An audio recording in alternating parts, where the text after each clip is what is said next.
কারণ ডিভোর্স করে যেখানে যাবেন সেখানে যে মহাসুখ পাবেন এরকম কোনো গ্যারান্টি নাই। যেখানে আছেন থাকুন, আল্লাহর রহমতের আশা করুন। ডিভোর্স কখনো সমাধান হতে পারে না।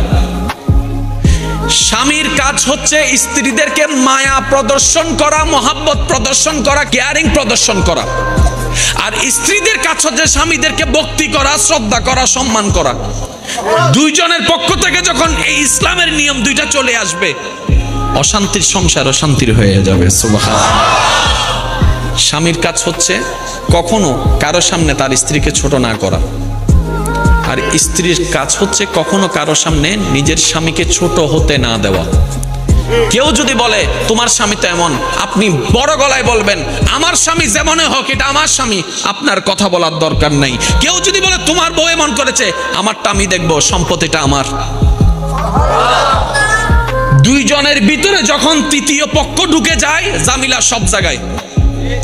যত মামলা কোর্টে আছে আপনি একটু খেয়াল করে দেখেন, দুই ভাইয়ের মাঝখানে তৃতীয় পক্ষ ঢুকছে, ওই তৃতীয় পক্ষই আজকে দুই ভাইকে লাগাইয়া মামলা করায় দিচ্ছে।